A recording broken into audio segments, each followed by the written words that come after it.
My name is Hannah Bennett, and I'm 28 years old. Sometimes, when I replay the past few years in my mind, it feels like watching a movie I didn't realize I was starring in.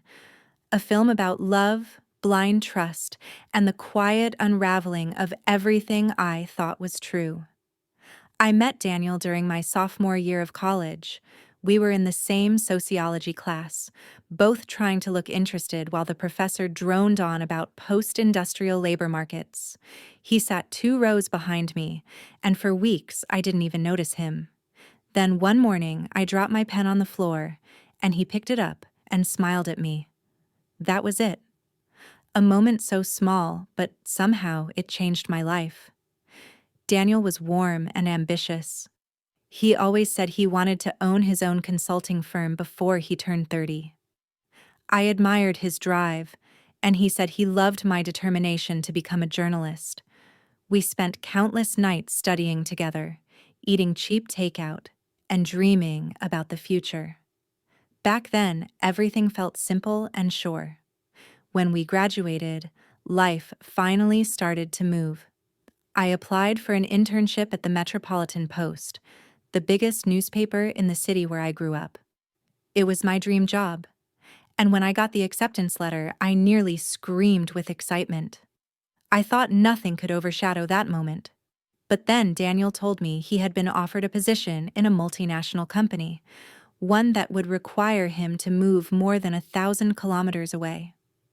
The day he packed his things, I stood in his small apartment surrounded by boxes, trying not to cry. I felt this hollow ache in my chest I couldn't explain. He cupped my face in his hands and whispered, "The distance is not far if we consider each other as everything." I wanted so badly to believe him. After he left, my friends tried to prepare me for what a long-distance relationship would be like. They said it would be exhausting, that the loneliness would wear me down, that the gaps between visits would feel endless. They weren't wrong, but I convinced myself we were different, special, that the bond we built in college could survive any amount of kilometers between us. In those first weeks, I was so determined to keep us connected. We scheduled video calls every evening. I'd leave voice messages when he was too busy to pick up. We sent each other photos. Him in his new office, me at my cluttered desk in the newsroom, always trying to make each other feel included in our separate lives. There were nights when I lay in bed clutching my phone, waiting for his texts. I knew he was probably working late, but it still stung when the screen stayed dark. Then, inevitably, a message would appear around midnight. "Sorry, love. The day was insane. I miss you." Those simple words made it all feel worth it again. My internship was demanding. Most days I started before dawn and came home long after dark. But every time I felt overwhelmed, I'd think of Daniel and the promise we'd made to each other, that no matter how hard it got, we'd be honest. We'd be patient. We'd hold on. One evening, after a particularly brutal shift covering a train derailment, I came home to a little box waiting on my doorstep. Inside was a silver necklace with a tiny heart-shaped pendant. No note, just a text. "I saw this and thought of you. For all the late nights. I love you." I pressed that pendant against my lips and felt tears sting my eyes. Maybe everyone else was wrong. Maybe distance really wasn't so powerful after all. Looking back now, I understand that love can make you ignore the cracks in the walls you've built around yourself. I couldn't see them then. I didn't want to. Back then, all I knew was that I was in love with a man who said we were everything to each other. And that was enough. If I had to pick a time in my life when I was the most hopeful, it would be those first 6 months after Daniel moved. Even with all the challenges, I felt like we were proving everyone wrong. Our calls were warm and familiar. We texted each other good morning and good night without fail. He asked about my articles. I asked about his projects. We laughed about memories from college. Sometimes I'd open my inbox and find a long email from him describing the city he'd moved to. how the streets looked at sunrise, the little cafe where he wrote reports, the way the air smelled before it rained. It was as if he was determined to make me feel close to him, even from far away. I cherished those details. I clung to them. My internship at the Metropolitan Post was everything I'd worked for. I was assigned to the Metro desk, covering city council meetings, infrastructure debates, and the occasional human interest story. The hours were brutal, and the editors were unflinching. But every time I saw my byline in print, I felt like I was finally becoming who I was meant to be. Daniel always congratulated me on each little success. He sent me flowers when I published my first front-page piece. He'd call me late at night to tell me he was proud of me. When I'd talk about the exhaustion, he'd remind me this was the price of ambition. "You're building something that matters," he said once, "and one day, you'll look back and be so grateful you didn't give up." I believed him. In many ways, I still want to believe that part of him meant it. When we passed the 1-year mark, we started talking more seriously about the future. One evening, sitting cross-legged on my bed with my laptop open, we spent hours discussing engagement rings and wedding plans. He said he wanted to propose by the end of the year. The thought filled me with so much happiness I could hardly sleep that night. It was the happiest I'd been in a long time. A few weeks later, everything started to change, though I didn't realize it right away. He began to mention how stressful work was becoming. His company was expanding faster than expected, and he said he was under pressure to meet impossible targets. I tried to be supportive, telling him to take breaks and look after himself. He always brushed it off, insisting he was fine. But I noticed he was harder to reach. Sometimes he didn't reply to messages for an entire day. Other times, he'd sound distracted or irritable on the phone. When I asked if something was wrong, he'd say it was just work, that everything would be better soon. I tried to accept that explanation. I reminded myself that we were both chasing big dreams, and that meant sacrifices. I told myself that as long as we stayed honest, we could weather any storm. That's what trust is, isn't it? Choosing to believe the person you love, even when it would be easier not to. 2 months after he first mentioned the stress, he called me on a Sunday evening. I was sitting at my kitchen table grading notes for a piece about city redevelopment. He sounded exhausted. His voice was tight, and I could hear the tension in every word. "Hannah," he began, "I wouldn't ask you this if I had any other choice." I remember the way my heart skipped. He paused, and in that space, every fear I'd ever had about long distance settled in my chest like a stone. "I need your help," he finally said. "The company is in trouble." I set down my pen. "What do you mean?" He told me the contracts they'd been counting on had collapsed, that they'd overextended credit to expand their offices, that investors were threatening to pull out. He said they were just weeks away from having to shut everything down. He was so calm when he asked me, almost rehearsed. "I know it's a lot," he said quietly, "but if I could borrow the money, just for a few months, it would save everything. I swear, I'll pay it back." My mouth felt dry. "How much are we talking about?" 100,000. I closed my eyes and pressed my fingers to my temples. That number felt impossible. I didn't even have a fraction of it in savings. When I told him that, he didn't get angry. He didn't plead.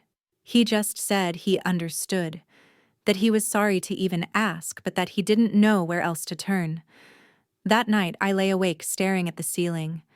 My chest ached with confusion and dread. Part of me wondered if this was the moment the distance had finally become too big to bridge. But every time I thought about saying no, I remembered the way he'd held my face the day he left. The distance is not far if we consider each other as everything. At the time, I thought love meant doing anything for the person you trusted, even if it meant risking everything you'd built. The next morning, I woke with a dull ache behind my eyes, like I'd spent the night crying even though I hadn't shed a tear. My thoughts felt heavy and slow. Part of me wanted to pretend the conversation hadn't happened, to go back to the feeling that everything between us was simple and good. But his voice kept replaying in my mind, steady, almost gentle. I wouldn't ask you if I had any other choice. All day at work, I was distracted. My editor called me over to discuss an upcoming feature, and I nodded at all the right moments, but I couldn't focus. My stomach felt hollow. After my shift, I went home and pulled out my bank statements. I knew the answer before I even looked. There was no way I could come up with $100,000 on my own. The only asset I really had was my apartment, the small 2-bedroom place I'd bought with my first inheritance after my grandfather died. It wasn't fancy, but it was mine. The thought of risking it made my hands tremble. That evening, Daniel called again. This time, he sounded hopeful. He told me he'd spent the day exploring other options, bank loans, private investors, even selling his car. But nothing would come through in time. He repeated that it was temporary, that he only needed a bridge until the contracts picked back up. I wouldn't ask you if I didn't believe this would work, he said. If you help me now, we can finally get married without anything hanging over us. The way he spoke about our future made something inside me soften. I thought about the years we'd spent together, the plans we'd made, all the moments I'd told myself he was the one person I could trust above everyone else. When I hung up, I sat alone in my kitchen with my hands wrapped around a cold cup of coffee, staring at the wall. My mind went back and forth between fear and loyalty. I tried to imagine how it would feel to look him in the eyes months later, knowing I'd refused to help. Would he resent me? Would we drift apart anyway? At some point, the decision became less about the money and more about proving, to myself, to him, that our bond was unbreakable, that I could be counted on. I called the bank the next morning and asked about a mortgage loan. The woman on the other end of the line sounded kind, almost maternal, as she explained my options. She said I was young, responsible, with a good credit score, that I'd likely be approved for the amount I needed. Her words felt surreal, like I was agreeing to something that belonged to someone else's life. By the end of that week, the paperwork was signed. I remember walking out of the bank, clutching a folder with all the documents, feeling a hollow kind of triumph, like I'd just crossed an invisible threshold I couldn't return from.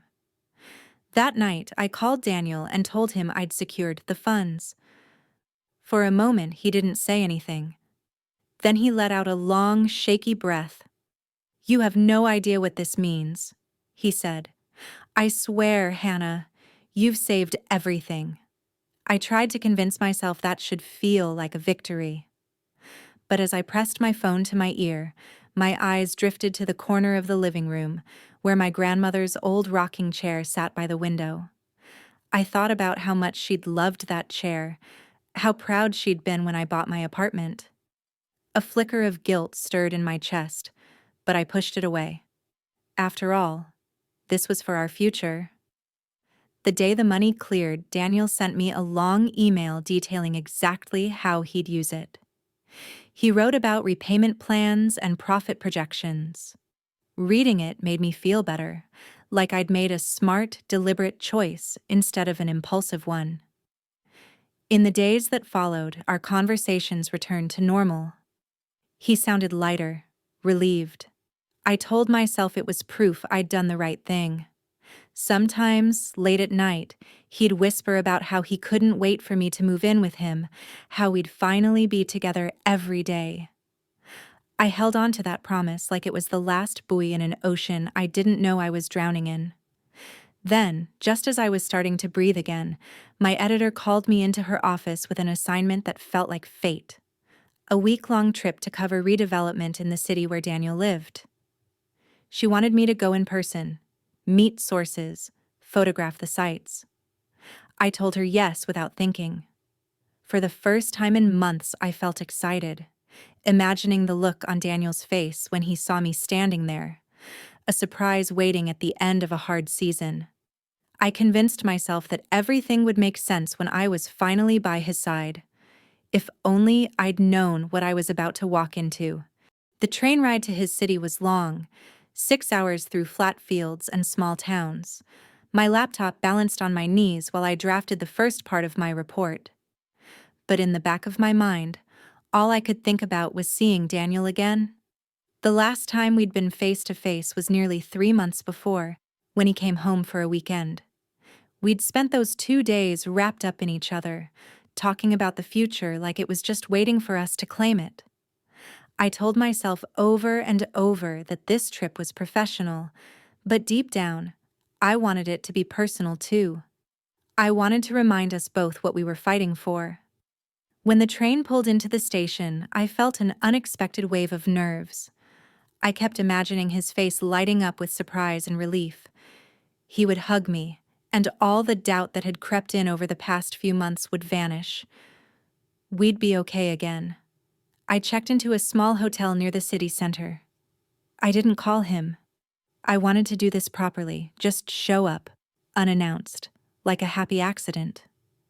I spent the afternoon visiting a few redevelopment sites for my story, taking notes, snapping photos. But I couldn't concentrate. My thoughts kept drifting to him.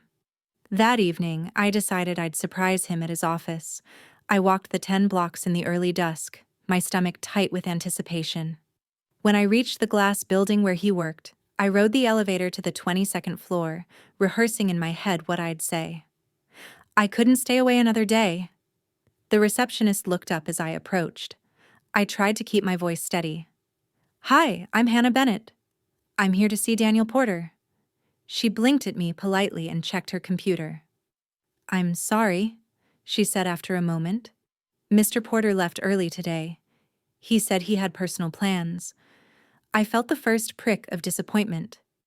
Still, it wasn't that strange. He probably had errands or needed rest. I thanked her and left, telling myself not to overthink it. Later, back at the hotel, I decided to get dinner with a colleague who'd also traveled down to report on infrastructure issues.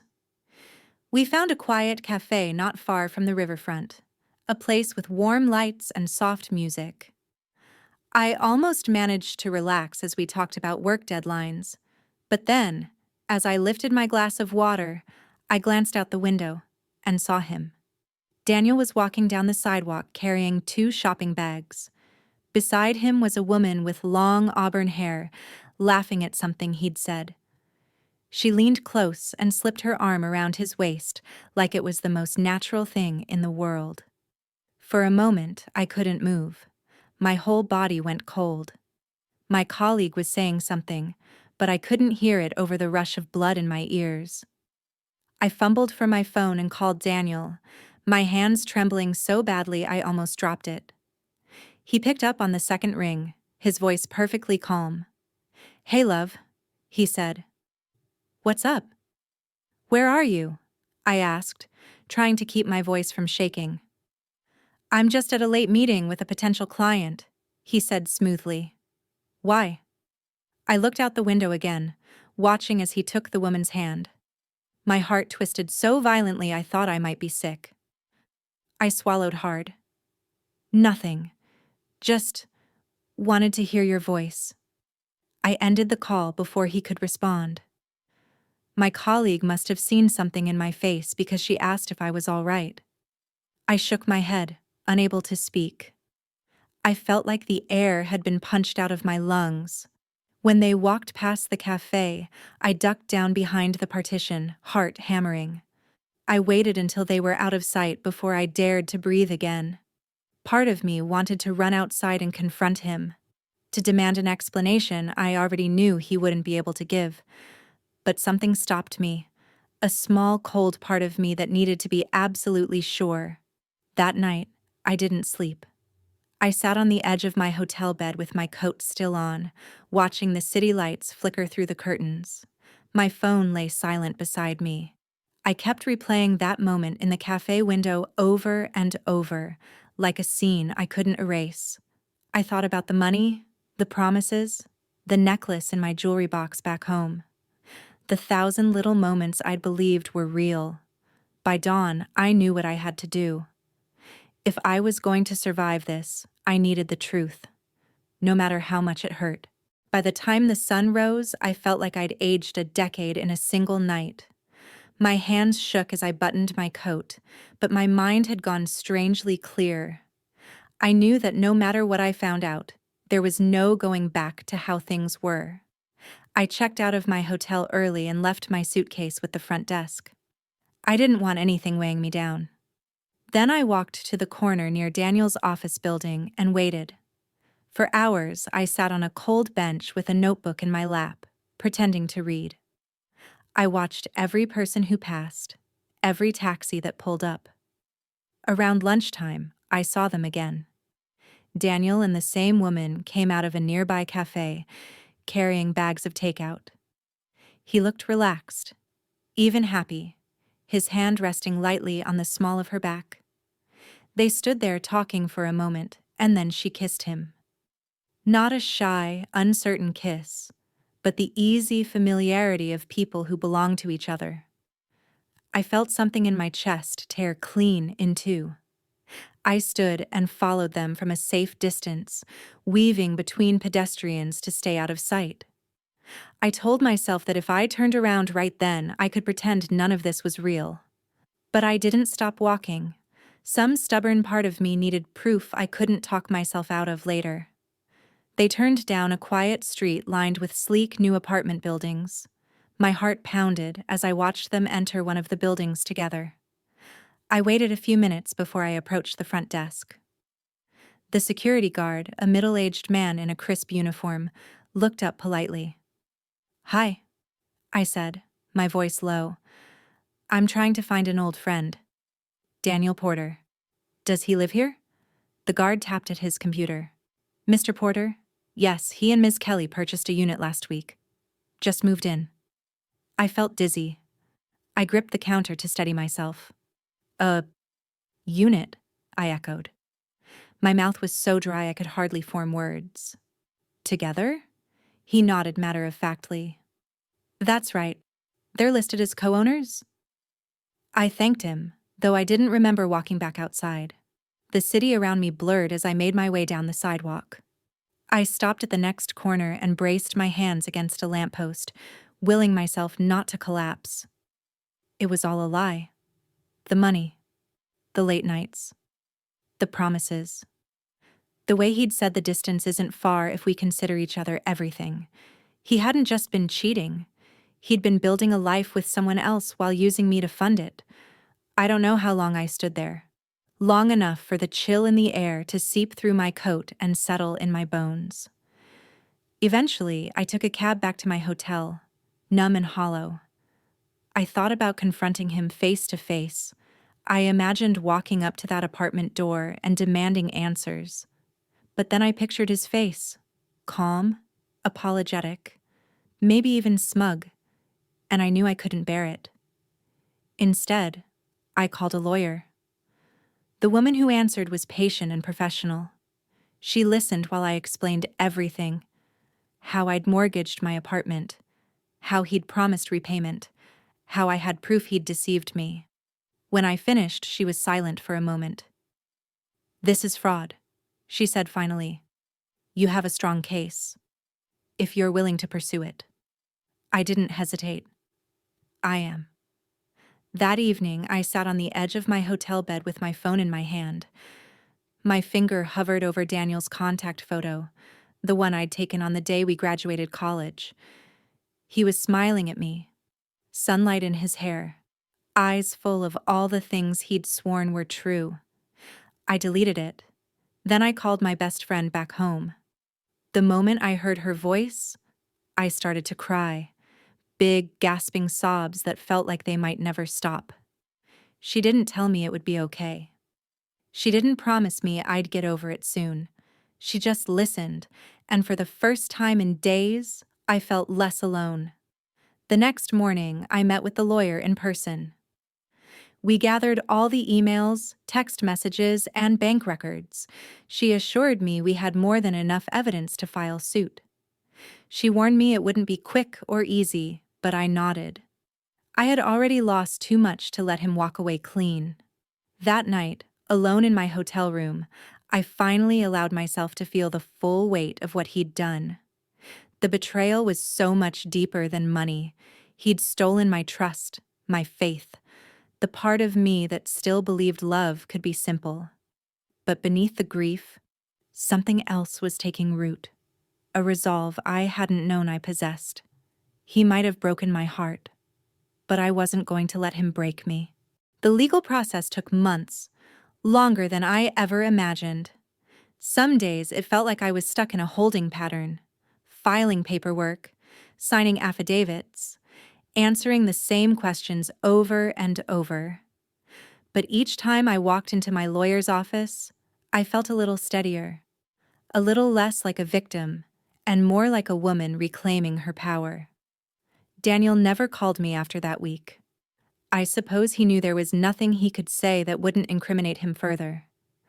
Occasionally, I wondered if he felt any guilt at all, but after everything, I decided it didn't matter. His remorse, or lack of it, wasn't my burden to carry anymore. The lawsuit proceeded slowly, but predictably. My lawyer explained that since I had signed the mortgage under the pretense of a personal loan he never intended to repay, it constituted fraud. The bank statements and all the chat transcripts were undeniable. There was no way for him to spin it as a misunderstanding. I still remember the day I sat across from him in mediation. He looked older somehow, or maybe it was just that I was seeing him clearly for the first time. He tried to keep his expression neutral, but when he glanced up and met my eyes, I saw something flicker there. Fear, maybe, or regret. I didn't look away. I thought I'd feel satisfaction seeing him cornered, but mostly I felt tired. Tired of letting his choices shape my life. Tired of believing in a future that was never real. When the settlement was finalized, he was ordered to repay the entire $100,000 plus a penalty for damages. My lawyer assured me it was a fair outcome. I suppose it was, but no amount of money could return what he'd taken from me, the sense of safety I'd once felt when I thought about love. Afterward, I moved back into my apartment. The mortgage payments were still there, but at least now I knew they would be covered by the restitution. The space felt different, emptier, but also somehow cleaner, like I'd finally cleared out all the ghosts.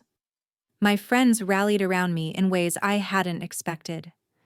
They dropped off meals, texted me encouragement, reminded me over and over that this betrayal wasn't a reflection of my worth. Slowly, I started to believe them. I threw myself into work.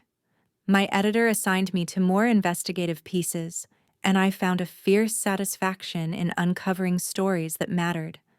My writing grew sharper, more fearless.